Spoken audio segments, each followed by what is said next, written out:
ലാ തദ്ലിമന്ന ഇദാ മാ കുൻത മുഖ്തദിറ ഫല്ലുൽ മുമസ്തറുഹു യുഫ്ളി ഇലൻ നദമി. കഴിവുള്ള കാലത്തോളം നീ ഒരാളെയും ആക്രമിക്കാൻ നിൽക്കണ്ട.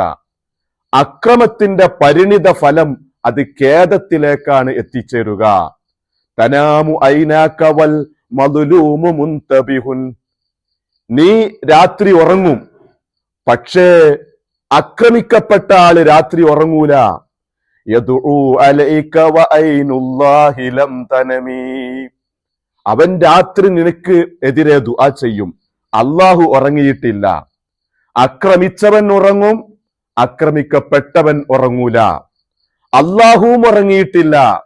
അവൻ നിനക്കെതിരെ ദുആ ചെയ്യും. അത് സൂക്ഷിച്ചോ എന്നാണ് കവി പറഞ്ഞത്. പ്രിയപ്പെട്ടവരെ, അക്രമം എന്ന് പറഞ്ഞാൽ എന്താ? ക്രമത്തിന്റെ ഓപ്പോസിറ്റ് ആണ് അക്രമം.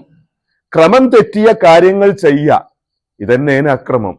അയൽവാസിയുടെ വീട്ടിലേക്ക് വേസ്റ്റ് വലിച്ചെറിയുന്നത്, കുപ്പി പൊട്ടിയാൽ അങ്ങോട്ട് കൊണ്ടുപോയി ഇടുന്നത്, മാലിന്യങ്ങൾ അവിടെ തള്ളിയിടുന്നത്, ഇങ്ങനെ അതുപോലെ വഴി തടസ്സപ്പെടുത്തുന്നത്, ജനങ്ങളെ പോകാൻ അനുവദിക്കാതിരിക്കുക, ഇങ്ങനെ അക്രമത്തിന്റെ വാതിൽ വലിയതാണ്.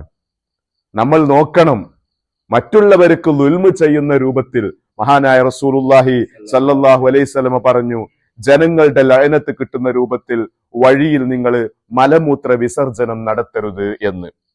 അക്രമം ഒരു വലിയ വിഷയമാണ്. പ്രിയപ്പെട്ടവരെ,